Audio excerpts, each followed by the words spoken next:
Thank you. Please be seated.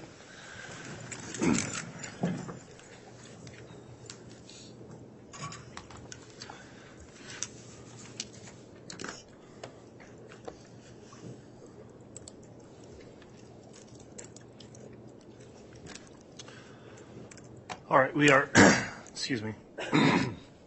We're on the record on case CR 22-21-1624, State of Idaho versus Lori Vallow. At this time, we have scheduled a jury instruction conference with counsel, the parties having both rested. I'll note on the record that earlier today, the court conducted an informal conference with the parties we did take a stenographic record of those proceedings, and that was an informal jury instruction conference. We are now going on the record to look at final argument as to the proposed jury instructions. The prosecution's here present. The defense, as well as the defendant, is present in the courtroom. The jury is not present for these proceedings. The court would indicate the existing courtroom conduct orders are still in effect for this hearing, as well as the viewing locations and in this courtroom. At this time then, let me just inquire. We did redraft and sent the most updated version of jury instructions to counsel over the lunch break. I believe they've been received, and we'll go through them each at a time on the record. Did the state receive the new updated version of the jury instructions? Yes, Your Honor. All right. Has the defense received those as well? Yes. All right. Counsel, I'll note also we do have a draft version of the verdict form as well, which was just provided to counsel in paper copy. So at this time, we'll take up the instructions themselves. I'll note that the instructions 1 through 10 have previously been provided and read to the jurors. Those will be included in the jury instructions that will be provided to the jurors tomorrow morning. The court will go through and reread some of those instructions to be determined by the court as we go forward with the new instructions. So we'll take up starting at instruction number 11, and I'll just call through each of these on the record and indicate whether there's any objections or not. So on jury instruction number, what is now number 11, does the state have any objection to that as instruction as included in the draft? No, Your Honor, we do not. From the defense? No objection. All right, instruction 11 will be given.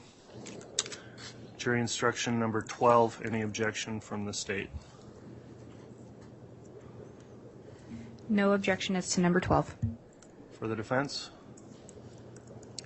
Your Honor, we had previously brought up that some of the evidence or some of the exhibits are not evidence. I think jury instruction, the following one, number 13, may cover that.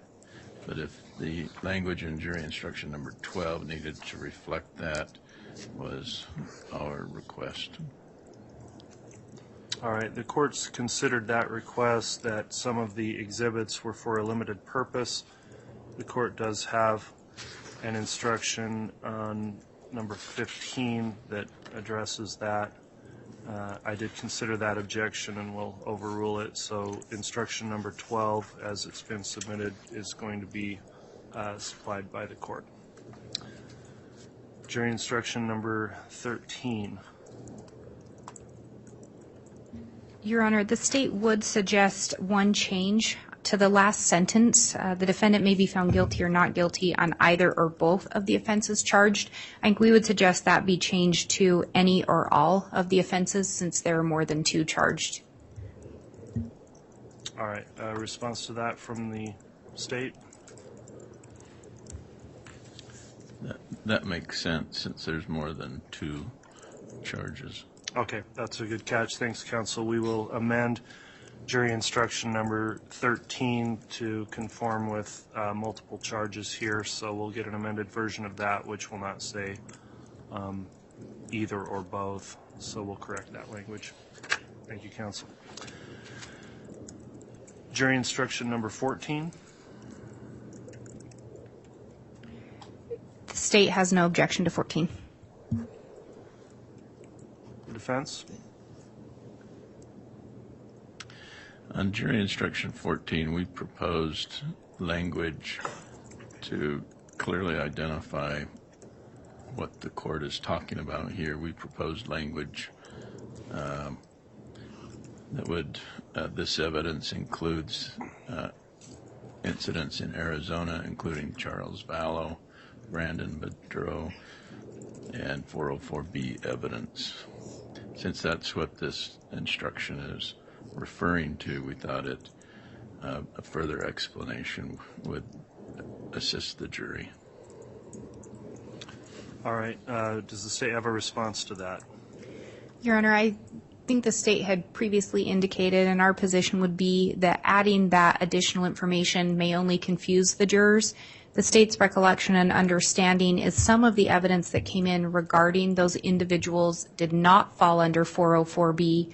While we recognize some did, and probably the majority, I think the court gave appropriate instructions throughout, and if anything, only a mention to those instructions given by the court. I believe those may be covered further in the jury instructions, but we believe the appropriate instructions have been given, and 14 as drafted would be the least confusing mechanism for the jury to receive this instruction. All right. Thank you, Ms. Blake. The court has considered the comment from both the defense and the state. After the informal conference this morning, we did add a sentence into this instruction, which is the second sentence that states, at the time this evidence was introduced, you were advised of its limited purpose. I think with that reference back to the advisement that occurred in court, as well as the remainder of this being a standard jury instruction that the court views as properly defining limited evidence as it relates to 404B, that continuing or ongoing objection will be overruled, and so this jury instruction number 14 is going to be given as it's indicated here in the draft.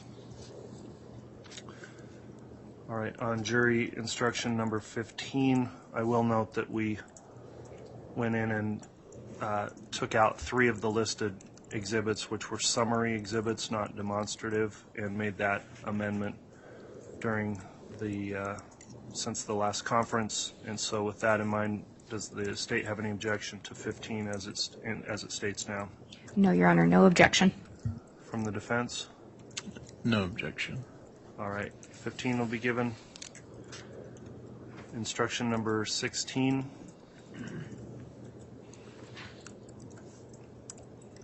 Any objection from the state? The state has no objection. From the defense?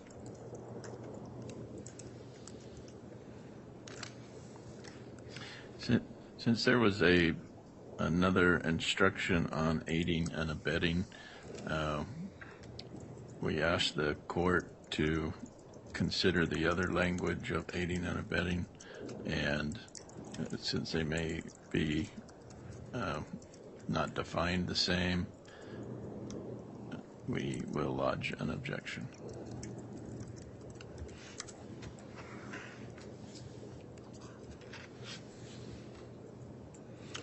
All right, does the state have any response to that objection?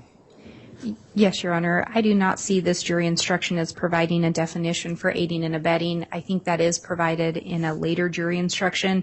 While I recognize that language is included here, there's no definition that the state sees as being provided. So we think the jury instruction should stand as is and let aiding and abetting be defined later on.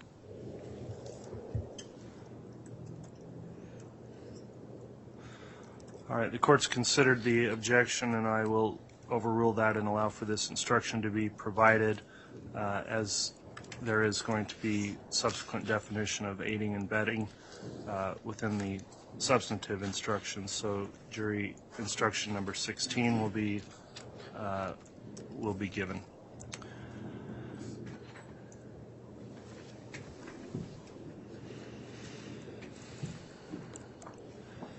Jury instruction number 17. Any objection from the state? No objection from the state. No objection, Your Honor. Thank you. 17 will be given. Instruction number 18. Any objection on that from the state? No objection from the state. From the defense? No objection. Very well. 18 will be given to the jurors. Jury instruction number 19. Response from the state? The state has no objection, Your Honor.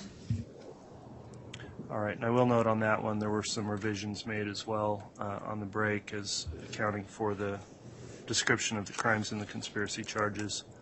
Mr. Archibald, upon review of that, does the defense have any objection to the way it's now written?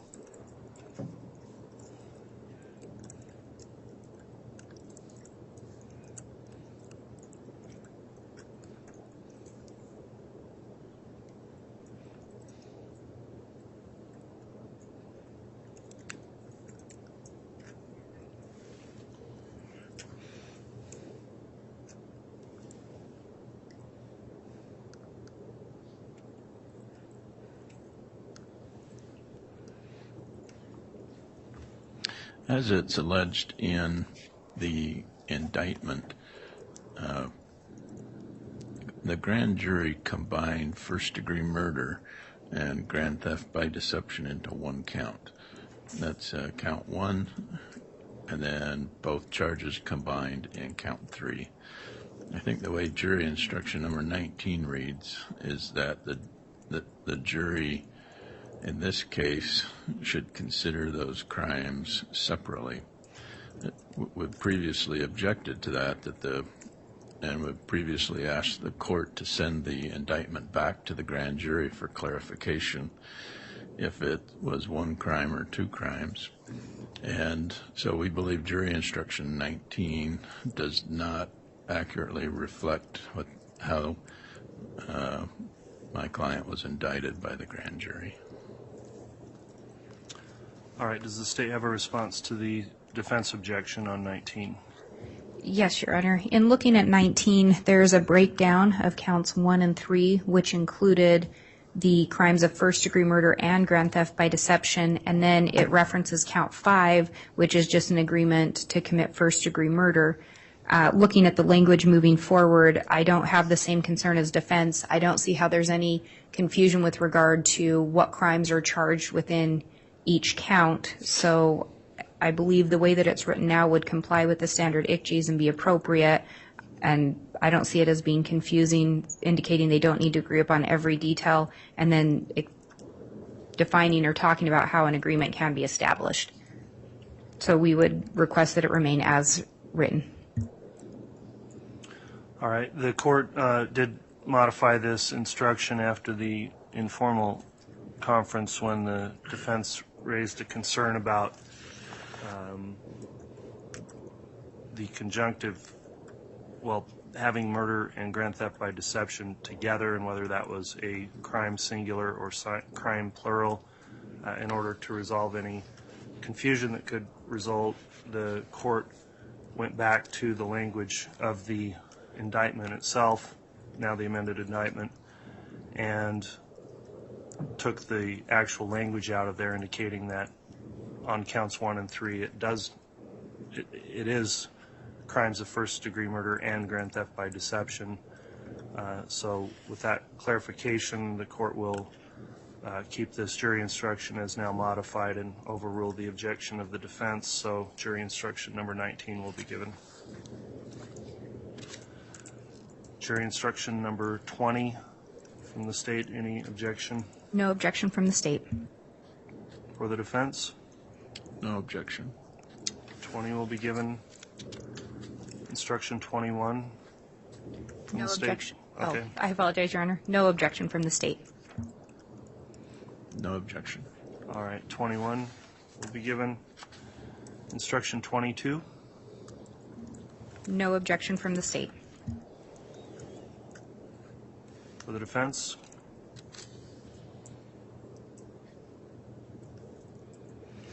No objection. Okay. 22 will come in. 23. No objection from the state. For the defense?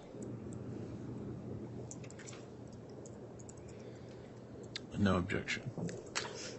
All right, that one will be provided. Instruction 24 for the state. No objection, Your Honor. For the defense. No objection. Very well. Instruction 25, I'll note this is one that was modified after objections were lodged, and with the new instruction, let me first hear from the state. Is there any objection to instruction 25 as it's now written? No objection, Your Honor. For the defendant. Our previous objection was to the addition of the federal agency or United States of America, so we'll stand by that objection. Okay, I'll note the instruction initially did not contain that federal agency or United States of America language. The court considered that objection and it was added in. Again, looking at the amended indictment as it's charged and relating to who person would be defined of within the theft offenses charged, the court finds it appropriate to include that information based on the request of the state. So the objections overruled and instruction 25 will be provided. Number 26 from the state. No objection, Your Honor. For the defense. No objection. All right, that one will come in. Number 27. No objection from the state.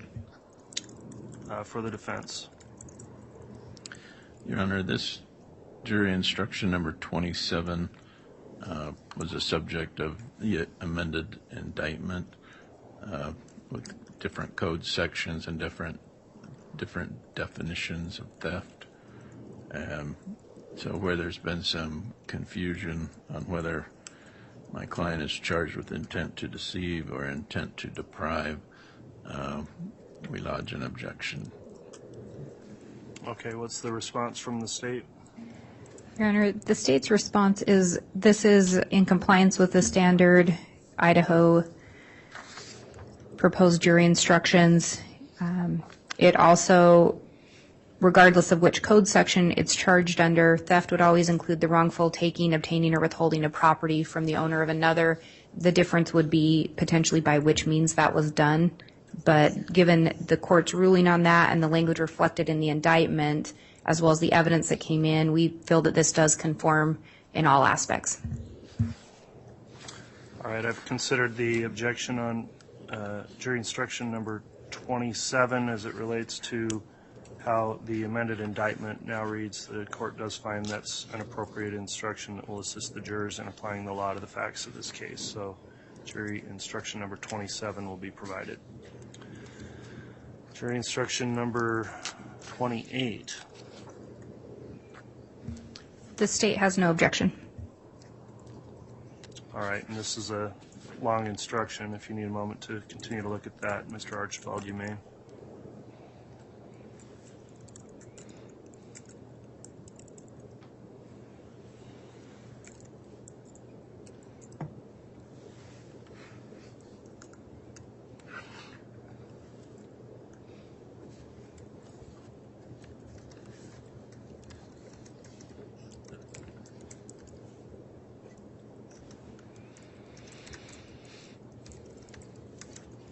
On jury instruction number 28,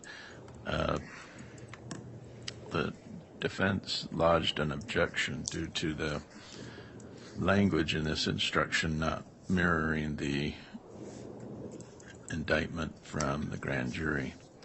The indictment from the grand jury, the defense had requested that it be sent back to the grand jury for clarification, and this is now reflecting that issue, that the jury instruction tries to clarify what the grand jury could not.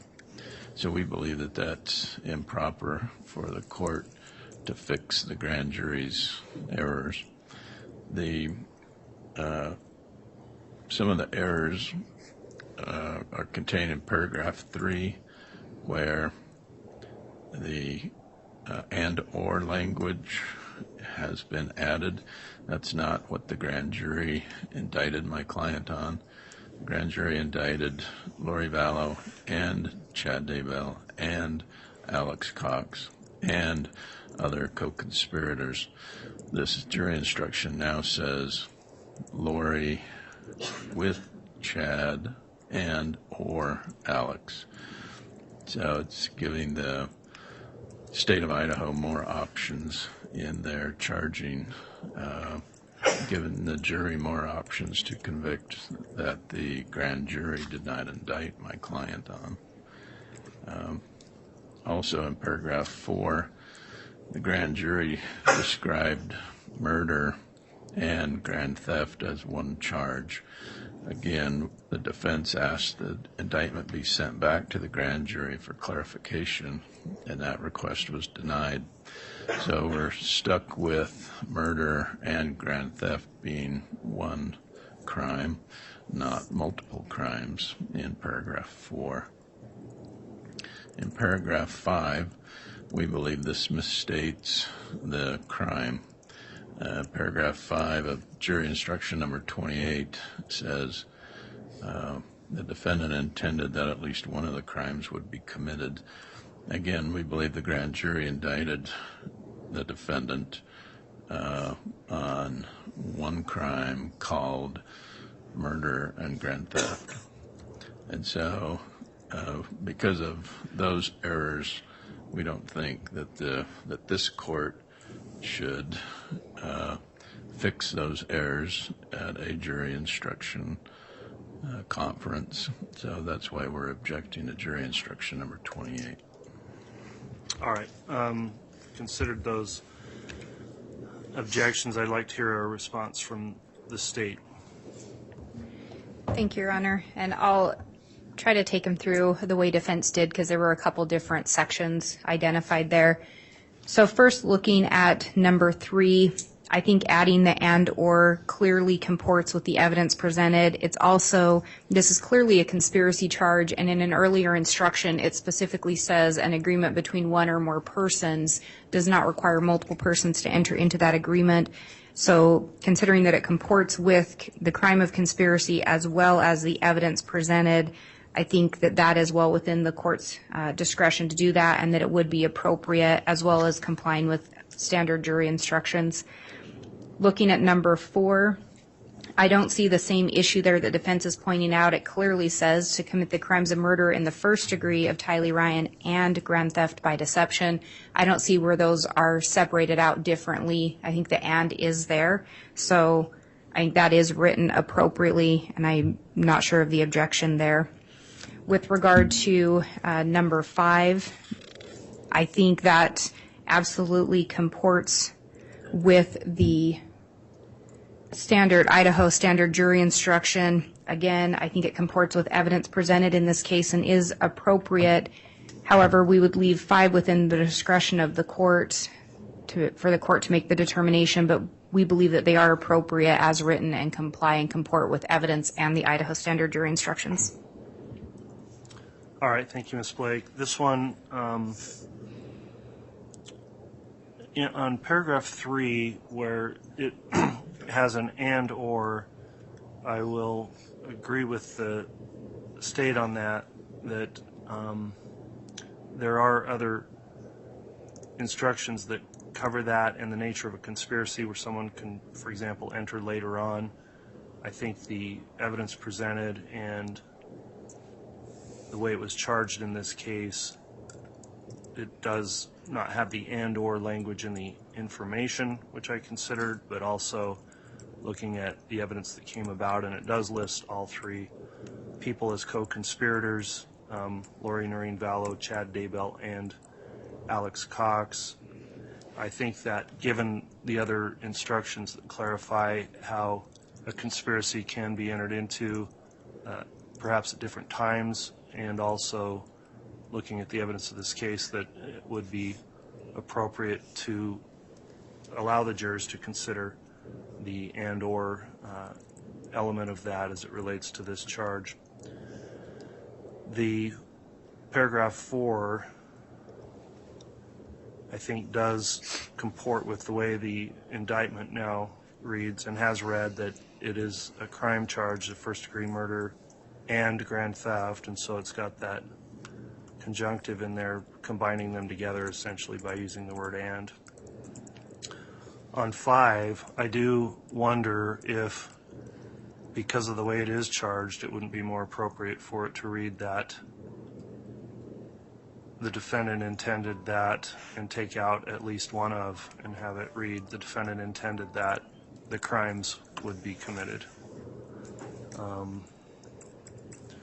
So if I remove the at least one of language, that I think may assist the defense, at least in terms of their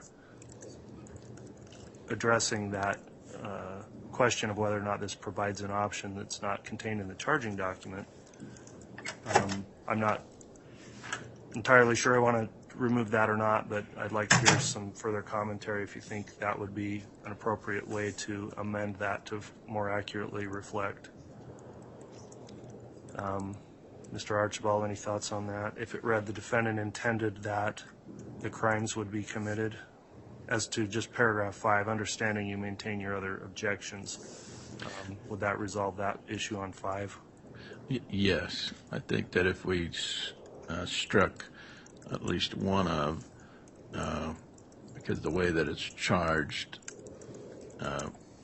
it needs to be both. So the defendant intended that the crimes, again, crimes plural, I think the way that the grand jury charged it, they called first-degree murder and grand theft one crime. And so if paragraph 5 reads the defendant intended that the crime would be committed. All right. Any further response on that from the state?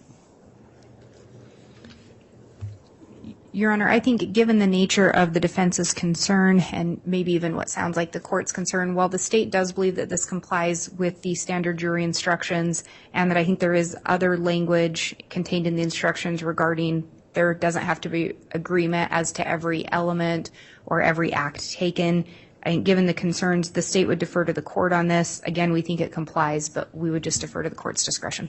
Okay. Thank you, Ms. Blake. The court is going to amend that paragraph 5 so the at least one of language will come out. It will still say crimes plural, not singular, so it will read the defendant intended that the crimes would be committed, and we'll amend 28 to reflect that. Beyond that, any other further objections or comments on 28 from the defense? No, Your Honor. Okay. We will move on then to 29. And the state has no objection to 29. All right. From the defense?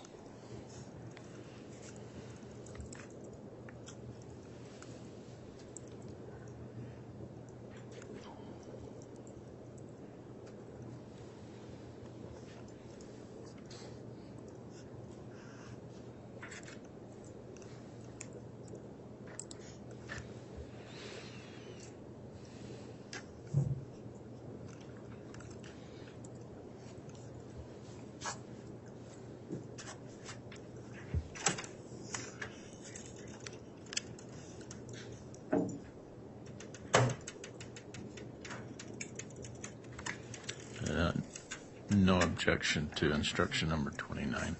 Very well. Instruction 29 will be provided. Instruction number 30. I'll just note here, this instruction in many ways tracks instruction 28 that we just went through.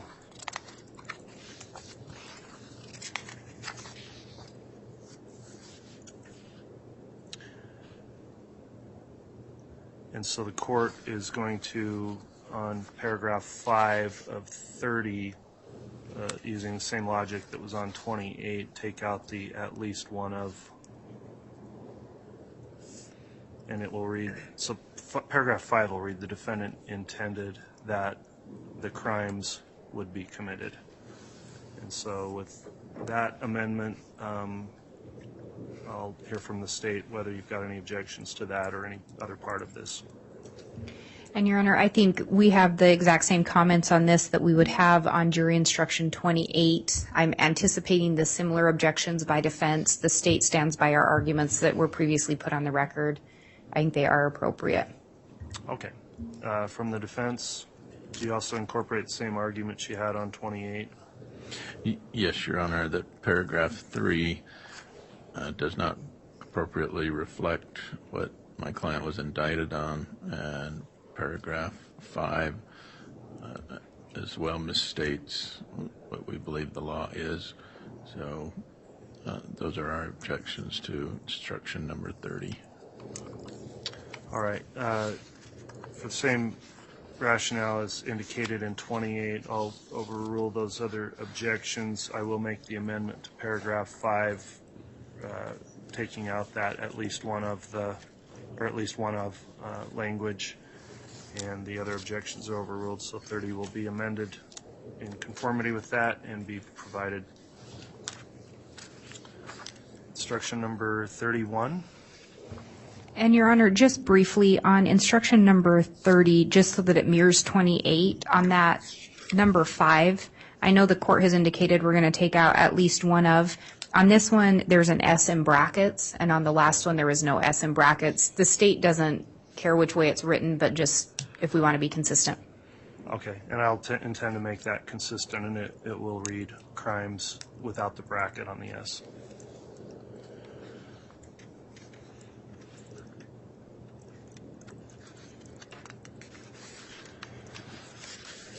All right, let's look at 31 next.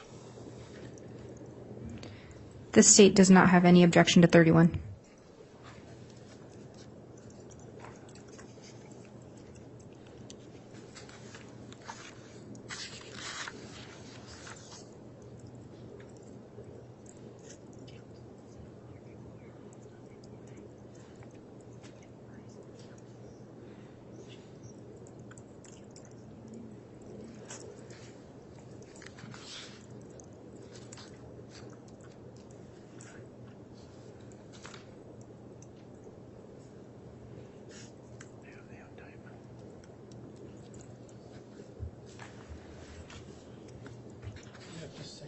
Yes, you may.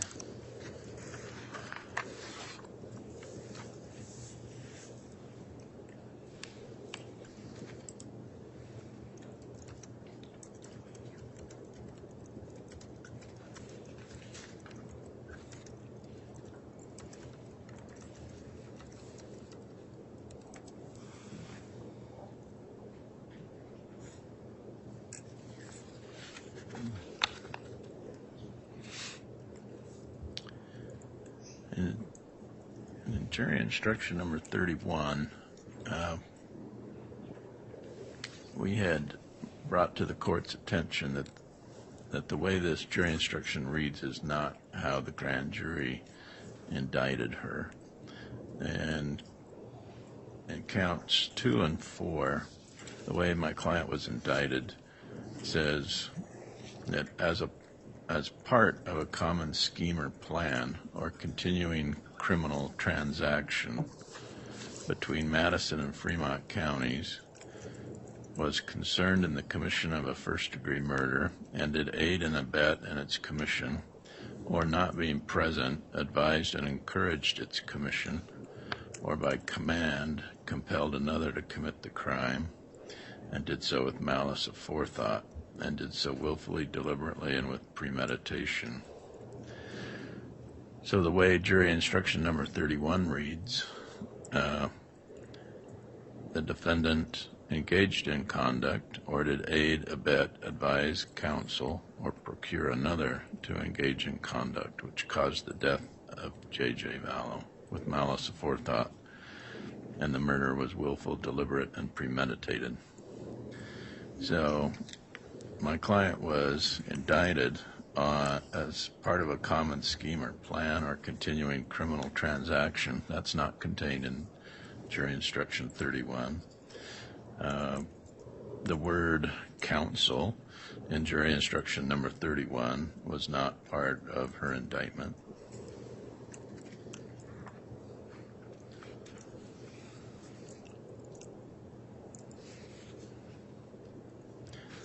procure another is not, that's contained in jury instruction 31, is not part of her indictment.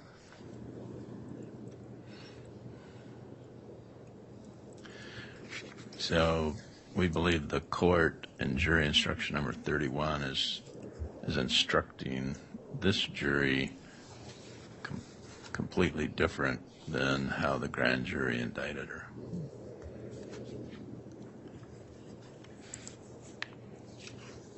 That would, these arguments would also go then to the previous count 2 in the indictment, or instruction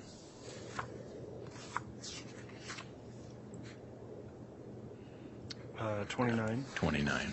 Okay.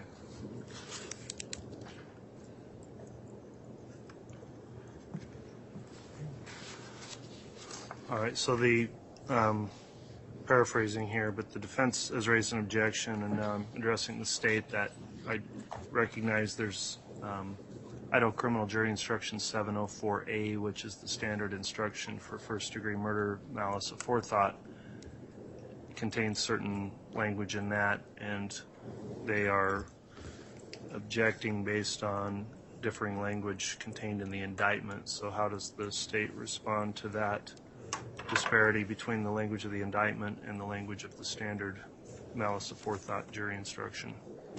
Thank you, Your Honor. With regard to the first part, the common scheme or plan or continuing criminal transaction between Madison and Fremont counties in Idaho, the state's position would be that was a preliminary issue regarding venue in order to have both counties as a potential place where the crime was committed when the actual element is to prove within the state of Idaho. So that was a preliminary issue dealing with venue, and I do not believe is a required element to be proven, so would not be included on jury instructions. So that's the state's response with regard to that. The second part, we would argue that this does comport with the standard Idaho criminal jury instructions, and it is the language contained under the statute for which Ms. Vallow is currently charged. With regard to the language comes from the principal statute under the Idaho Code, and then is attached to the crime of first-degree murder as a principle to first-degree murder. So the language is contained within the statute, and the language does comport with the Idaho standard criminal jury instructions.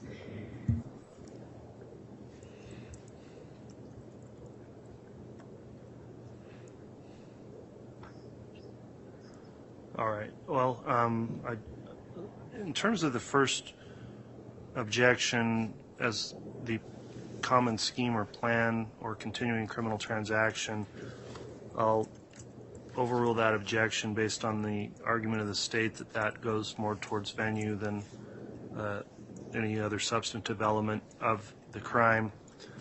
The second part of the objection, I had seen this and thought about it, and upon hearing argument, I do think there's further concern that needs to be discussed about some language that is in the standard instruction but not in the indictment, and that is the terms counsel and procure, because the indictment talks about advised, encouraged, or by command compelled another.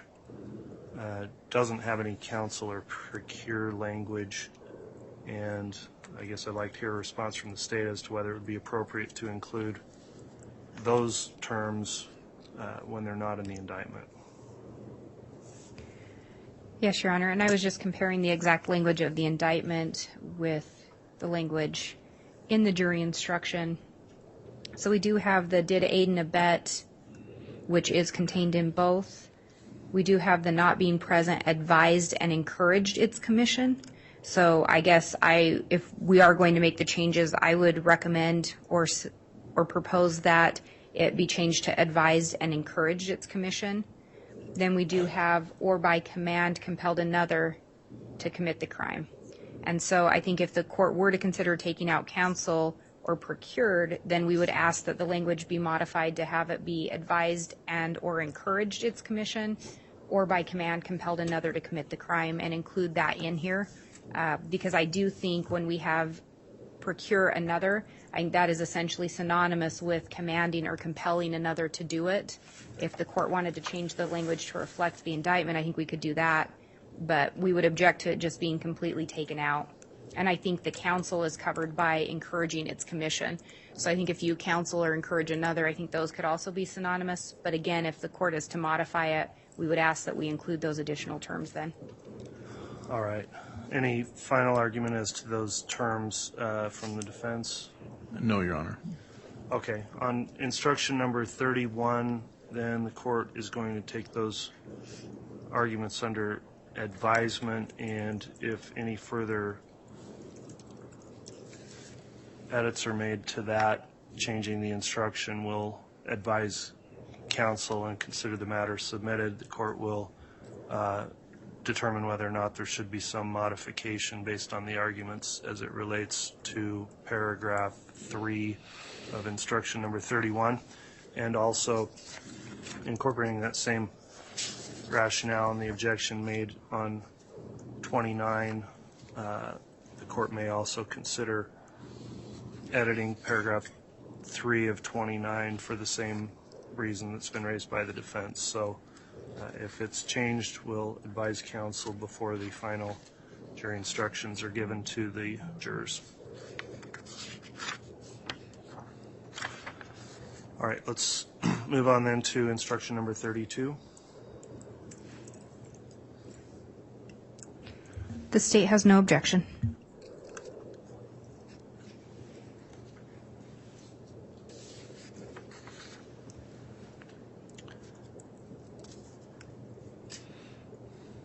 Mr. Archibald?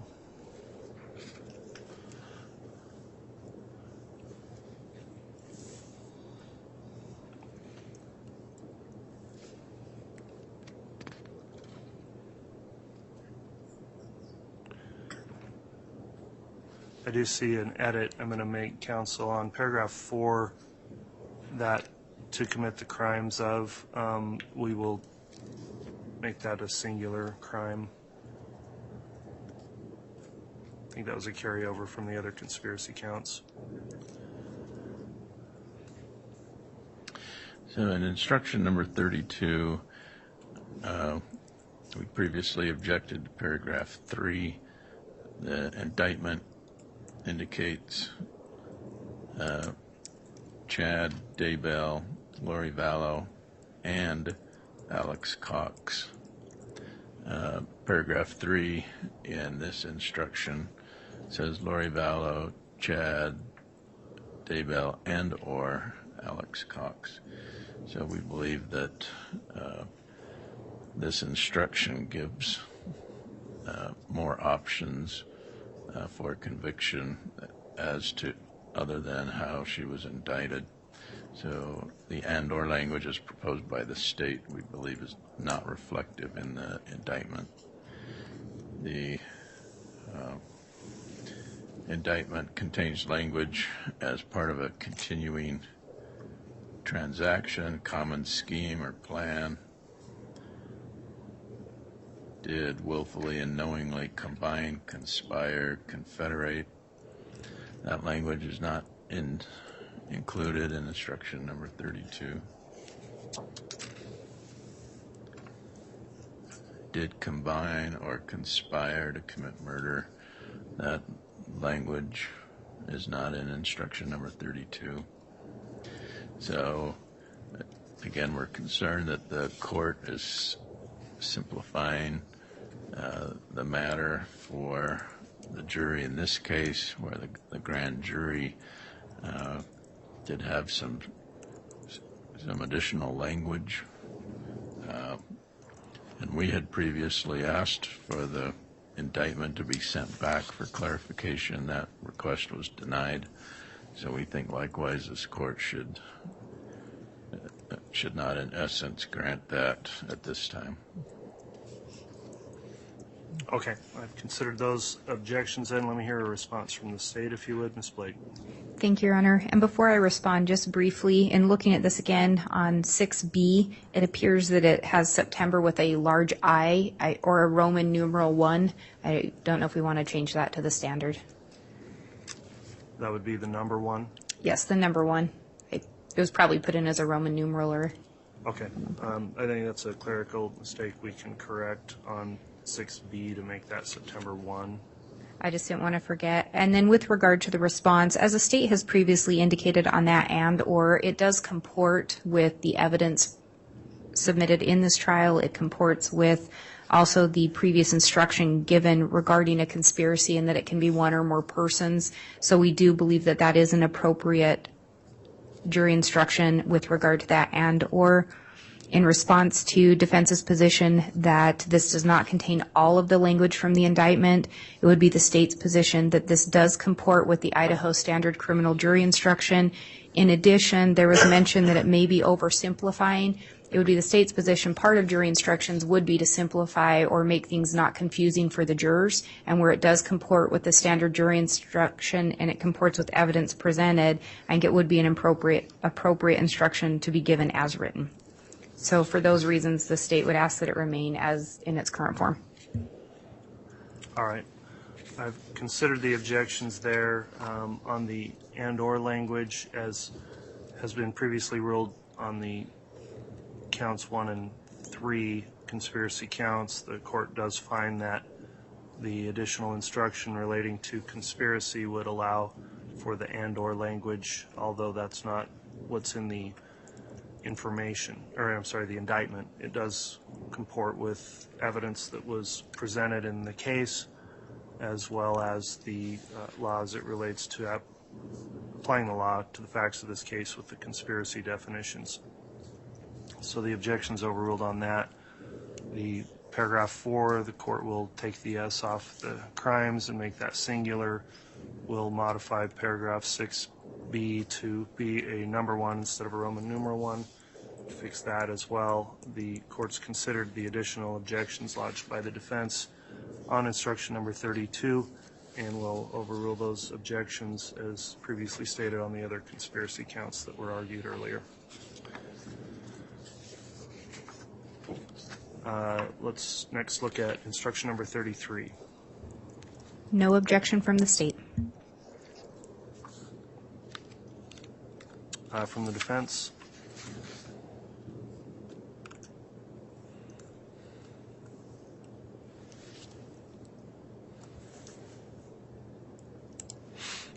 Yes, we previously objected to jury instruction 33 because the state yesterday asked for an amended indictment to clarify what type of theft they were seeking because of different code sections were reflected differently in the indictment, and so whether she's charged with intent to deceive or intent to deprive, those are different. Those are different meanings. So basically, jury instruction number 33 says it doesn't matter. So it doesn't matter why seek out the amended indictment. So that's why we object to instruction number 33. All right, response from the state on that? Thank you, Your Honor. And this is very similar to jury instruction 27 that we previously discussed regarding that language.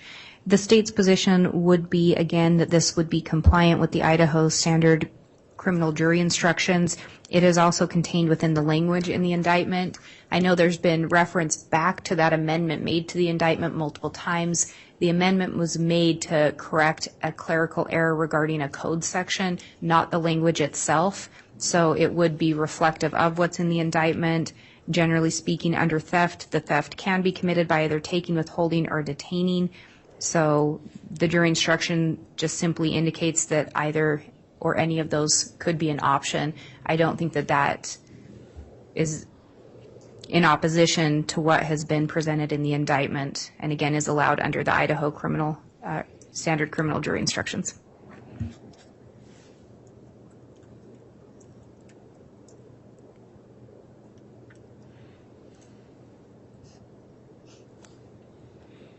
All right, I'm just rereading this instruction.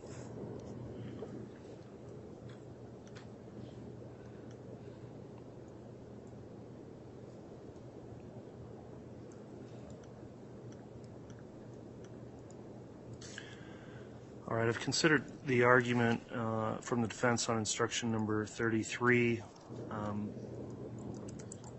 There's some case law that also talks about jury instructions. There's a case, State versus Lees.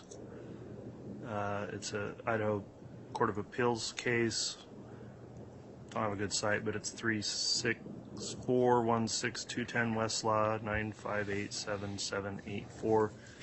But anyway, it cites to other cases, the Severson case, 147 Idaho at 710, and talks about instructions that are on the nature and elements of the crime charged and essential legal principles applicable to the evidence that has been admitted. So I think it is within the discretion of the court to allow for instructions that also go towards the nature of the evidence that's been admitted in the case and not only the charging documents. I'll also note that in this instruction, this is specific to count 7, which is the grand theft charge, which was not. Let me review that. I think on that.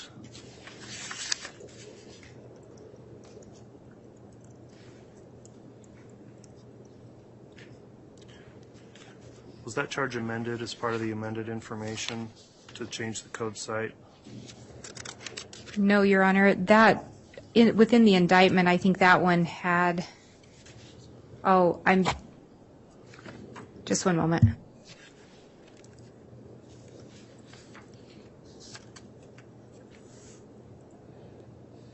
It does have the 24032A code site. Yes, I'm looking at the amended indictment as if it were the original, so I apologize, Your Honor. I was double checking that. It was amended, but I would note the language in there has always contained the by deceit with intent to deprive another, and then it goes on to eventually say wrongfully take, obtain, or withhold, and I believe that that is indicative of the same language within the jury instruction.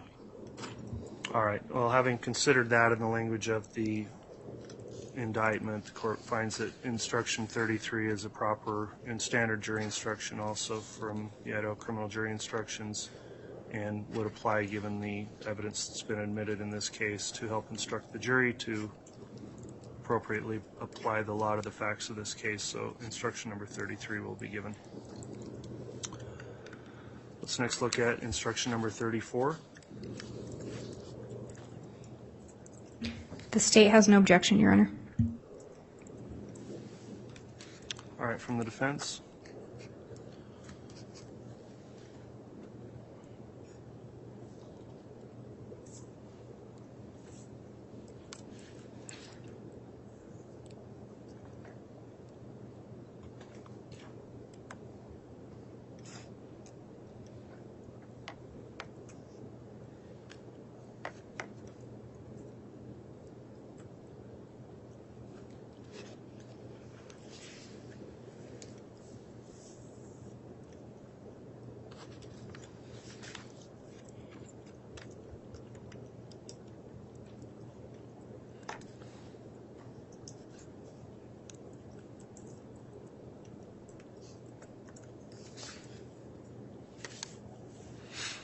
No, instruction number 34 does not contain the same language as the indictment from the grand jury regarding the elements of grand theft.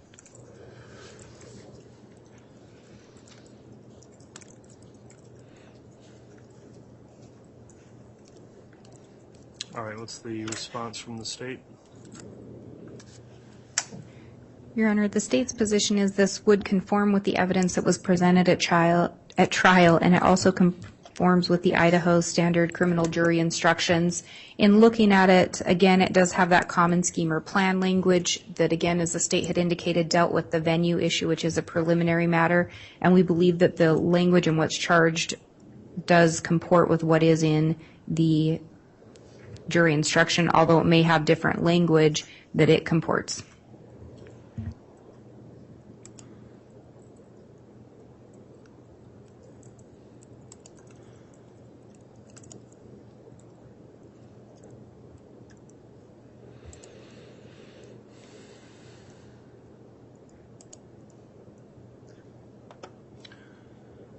On this instruction, the court did review the language of the amended indictment as well as the standard jury instruction, which was Idaho Criminal Jury Instruction 543, and went through to make sure that all of the appropriate elements of that offense are contained in the instruction.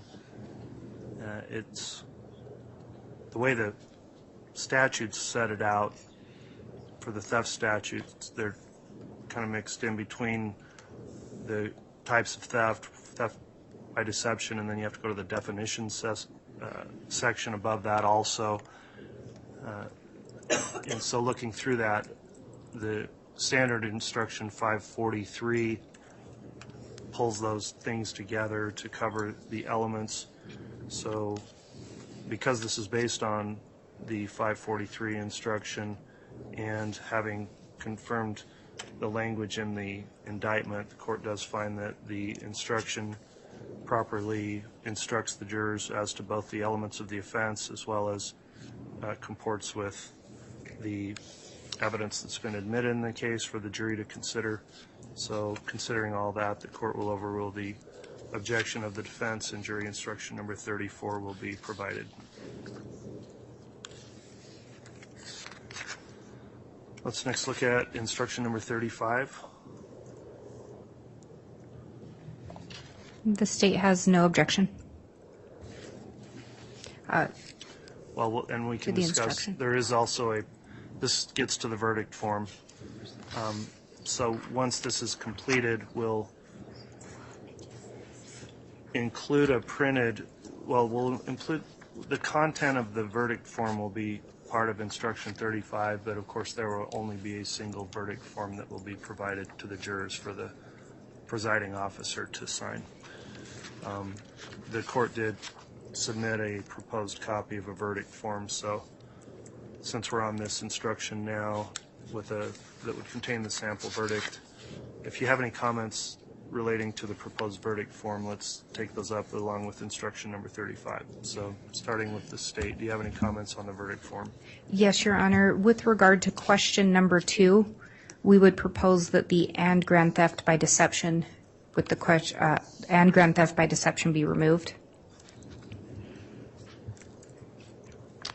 And with regard to question number 4, similarly, we would request that and grand theft by deception be removed on that one. And then same on question number 5, the and grand theft by deception be removed.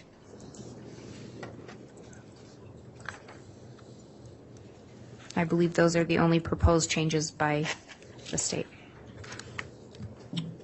All right, and then for the contents of instruction 35, any objections to the way that reads, short of the verdict form? No objection to the way the instruction reads.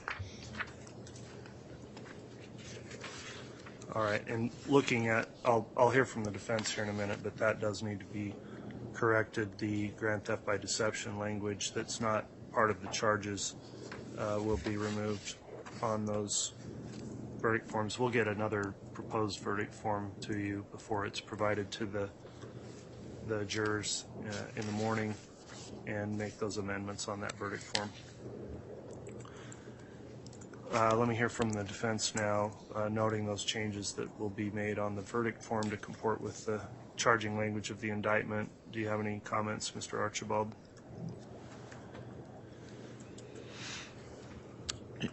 In the questions, it asks, is she guilty or not guilty? And then the check of the boxes is not guilty or guilty. So those kind of seem backwards if they're going to be consistent. So that's all I'd note in question, well, all 6 questions. The question is she guilty or not guilty? But then when you check the boxes, it says not guilty or guilty, so it's just switched. So we'd ask that the questions say not guilty or guilty to be consistent with the boxes that they check. Okay. We're going to redraft the verdict form, we'll take out those. I agree, it makes sense to have some uniformity between how the language reads versus the options below. So we'll incorporate those changes as well. We'll get you a proposed revised verdict form by the end of today, and if you have any further questions on it, I'll allow any comments on that before the jurors are brought in and provided the final instructions tomorrow morning. And then we also had a question about accessory after the fact. Okay, I'll take that up. Let's finish the last couple of instructions, and then we can go to your proposed accessory instruction. So 36 is a standard instruction I believe counsel agreed to yesterday. Is there any objection on 36? Not from the state, Your Honor. Thank you. From the defense? No objection. Okay, 36 will be provided. 37 is a instruction about exhibits, and any objection on the way that's written now from the state? No objection from the state, Your Honor. Any objection from the defense on 37? No objection. All right, that'll be provided.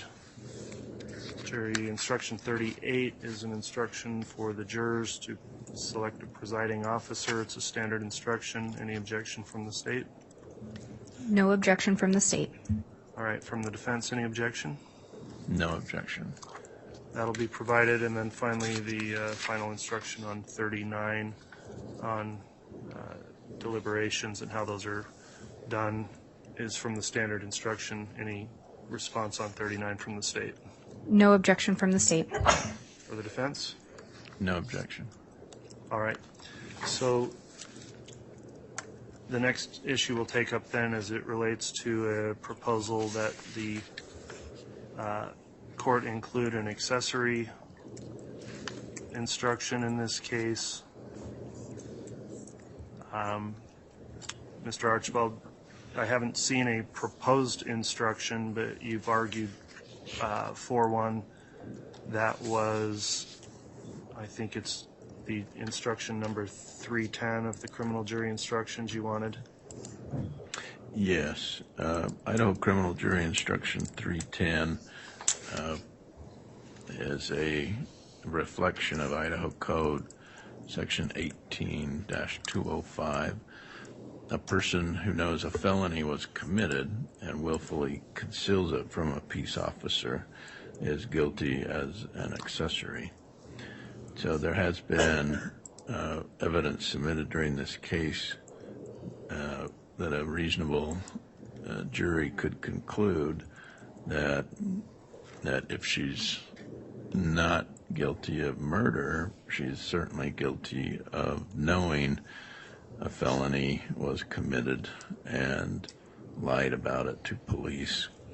And so the accessory charge here, even though she's not charged with accessory, we believe it's a reasonable interpretation for the jury to consider that rather than if they do not convict her on murder. All right, so if the instruction were given as to which counts would you request that would apply to? I think it would apply to all of them,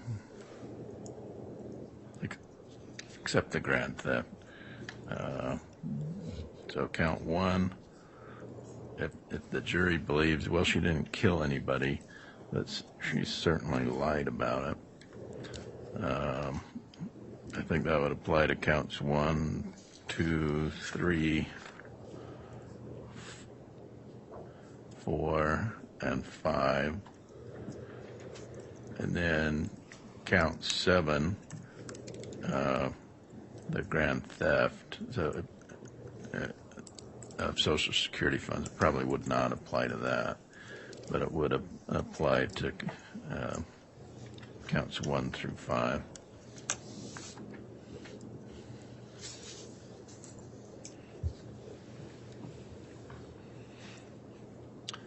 All right, I'd like to hear some response then from the state on whether or not in instruction in conformity with criminal jury instruction 310 would be appropriate in the case.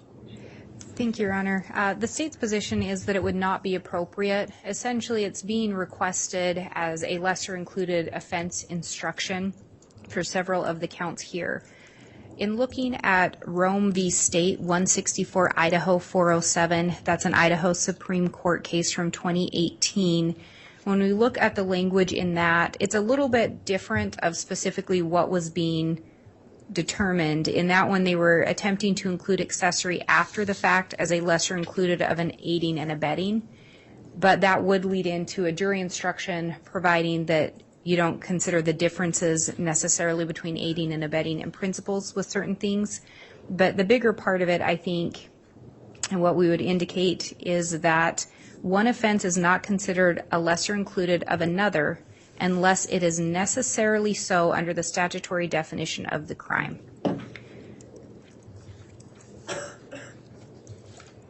And further, an offense will be deemed to be a lesser included offense of another greater offense if all the elements required to sustain a conviction of the lesser included offense are included within the elements needed to sustain a conviction of the greater offense. As a result, an offense is not a lesser included if it is possible to commit the greater offense without committing the lesser offense. And when we look at accessories defined, and specifically the Idaho Code 18205, all persons or accessories who, having knowledge that a felony has been committed, willfully withhold or conceal it from a peace officer, judge, magistrate, grand jury, or trial jury.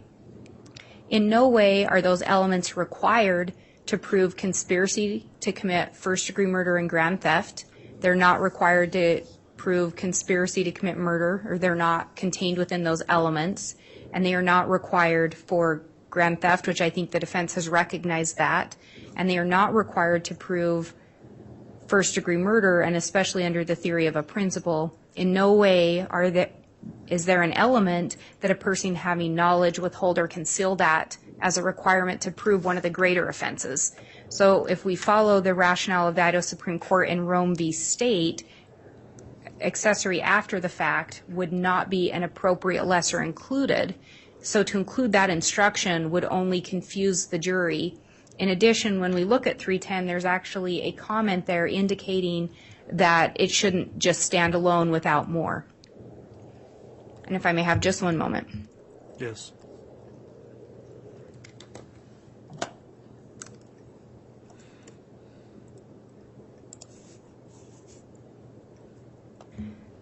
So given, again, looking at that standard jury instruction in conjunction with the 18205, Idaho Code 18205 that it mirrors, and then looking at the case law from the Idaho Supreme Court, it simply is not an appropriate jury instruction and would only lead to confuse the issues and confuse the jury because it is not an appropriate lesser included offense. So for those reasons, we would request that the court deny the defense request to have that jury instruction added. All right, any response from the defense before I make a ruling on this proposed instruction? No, Your Honor. All right, the court's considered the defense request to include the accessory instruction. As noted, it wouldn't apply to the count 7 grand theft charge because that charge is only as against the defendant here. The accessory instruction talks about another person, so it talks about the person charged. If you willfully conceal it says a person who knows a felony was committed and willfully conceals it and protects the person charged is guilty as an accessory. I've considered the argument by the state for the rationale stated in Rome versus State about whether or not it's an appropriate lesser included offense, and considering the evidence that's been presented as well as in this case just the evidence by the case in chief, and there wasn't a defense case put on. other than through cross-examination. I've considered that. Looking at the elements charged in those conspiracy counts and the murder counts, also the court has to consider that with the conspiracy charges and the way the conspiracy law is defined, where someone can join a conspiracy later, the accessory instruction, I think, would not be applicable when the conspiracy charges have been charged on counts 1, I think it's 1, 3, and 5. I'll also note the evidence in this case was that the defendant was part of the conspiracy from the time before any of these alleged acts were committed. There wasn't any direct evidence that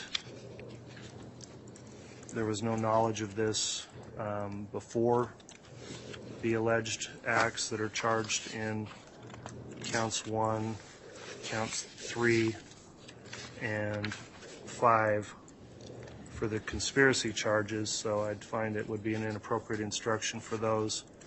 And then also as it relates to the other charges, 2 and 4 for the murder charges, again, the evidence would have to support for the jurors to find that there was some knowledge of the defendant, and I don't really recall any evidence directly relating to any express knowledge. There's circumstantial evidence, but that would indicate that knowledge only would have occurred after the fact, so all the allegations were the knowledge occurred before and after. And looking at that as well as the elements of conspiracy, and again the comment in the instruction under 310, which cites the State versus Teasley case and also the Rome versus State case the State has cited to, I think that it would be an instruction that would not properly advise the jurors of the evidence that's been here as it relates to the charges, as well as I think it would potentially confuse the jurors as well. So the court is going to deny, based on the evidence that was presented in trial, the defense request for an accessory instruction, and the court determined that would not be appropriate here. For those reasons, then we're not going to allow for the accessory instruction as either a freestanding option or to be in combination with the charges in the case. So that'll be the ruling on that request. Counsel, we do have a new proposed verdict form that's ready to be reviewed. Why don't we take a quick recess, maybe for just 5 or 10 minutes, and then we can come back on the record and go back to the verdict form. I'll get a copy provided to you, and then we can determine whether that's sufficient. All rise.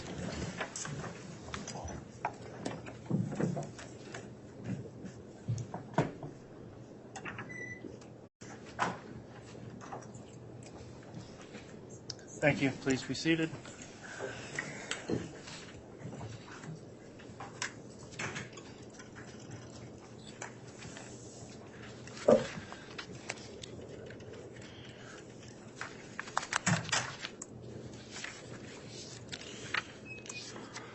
Okay, we're back on the record on case CR 22-21-1624, State of Idaho versus Lori Vallow. We took a recess while we redrafted the proposed verdict form. I just wanted to go through that issue again before we conclude. So that would relate to our jury instruction number 35, which would contain within that instruction a content of this proposed form. So has the state seen the revised verdict form now? Yes, Your Honor. Does the state have any comments on the verdict form or approve the verdict form as it's now written? We approve the verdict form as written. All right. Has the defense been able to review that? Yes, Your Honor. All right. Does the defense have any comment on the verdict form or any suggested further edits?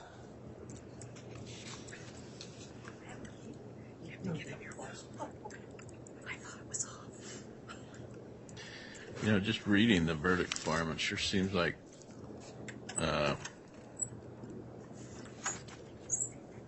question number 6 is pretty similar to question 1 and 3,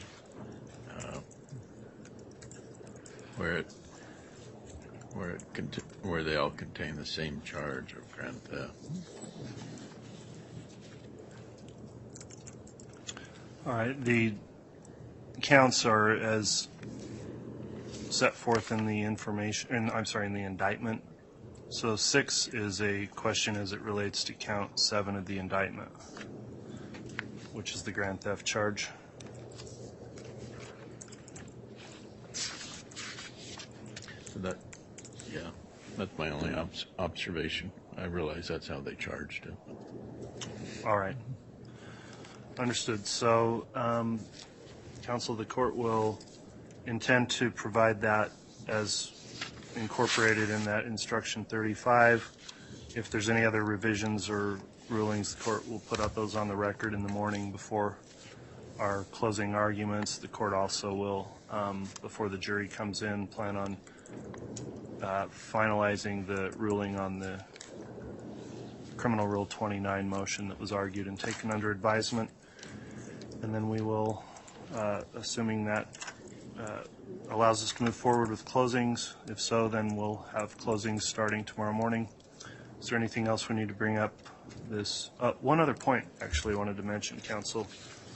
On the information, which will be the amended, I'm sorry, I keep saying information, but it's the indictment. On the amended indictment, the jurors have not had a copy of that previously provided. They've been read from it in the instructions, but they will, in deliberations, have a copy of that. The court would intend to redact out the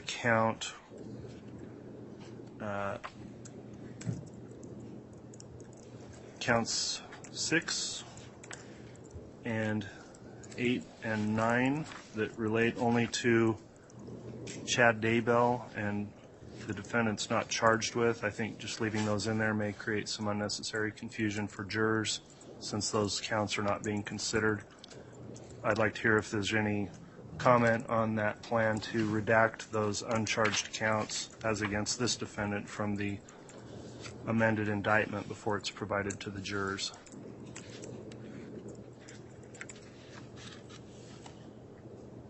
Your Honor, the state wouldn't have an objection to that. I guess the only thing that I would indicate is I'm not sure if those are going to show as redacted or if the court is considering renumbering the indictment counts in order to match up with the questions, because the verdict form will have a different number associated with it than the indictment will by redacting out those counts. So that would be the only concern at all, is if we could agree to potentially modify that for purposes of handing it to the jury, just those count numbers to match up with the question numbers.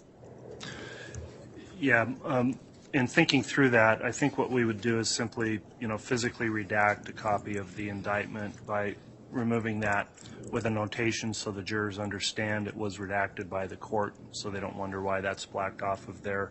The counts would remain the same as they are in the instructions and as they are in the indictment, so it would track with what we've already put together. So I think that would alleviate that concern. Does the defense have any objection to the redaction of the Chad Daybell counts in the indictment? Would the court also delete his name from the indictment in the title?